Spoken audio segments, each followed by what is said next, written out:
Danika Watson here, nurse practitioner. I just want to take a quick moment and discuss how to make a bottle. Some of you may think that sounds a little silly, but I have numerous new moms who are timid and they are scared to ask the question, but somehow I always make it a point to bring it up, how to properly mix a bottle. And they're so grateful I do. Then you have a lot of grandparents who are so nervous when they're taking care of your babe that they want to make sure it's done just right. So this is for them. Save it, show your moms and dads so when they take care of your littles, they know exactly what to do. For purposes of the video, I already have my warm water, okay? So what you want to do first is you want to add warm water to your bottle, first step. For my babe, we make 8 ounces.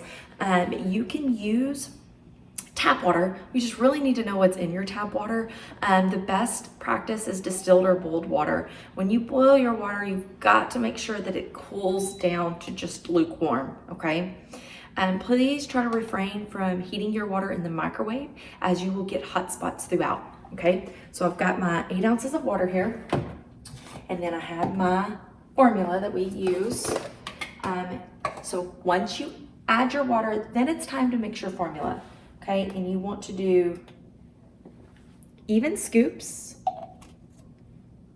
in. Like I said, I'm doing 8 ounces. So for every scoop, it's 2 ounces of formula, okay? So that was 2, 3, 4.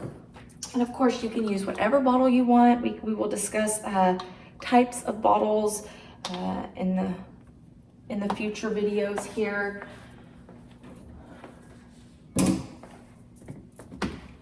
Lid on,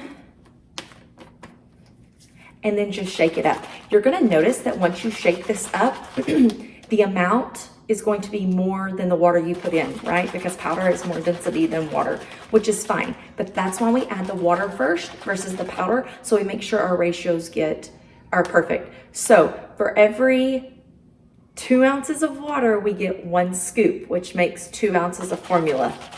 Okay, guys, I hope that helps. And I will say, if you're going to be bottle feeding, or if you have to resort to bottle feeding and you can budget it in, the Baby Breeza is amazing. It makes your water warm, it gets your formula for you, you can take all the thinking out of it. It's one of my favorite new little things that are out right now. Thank you.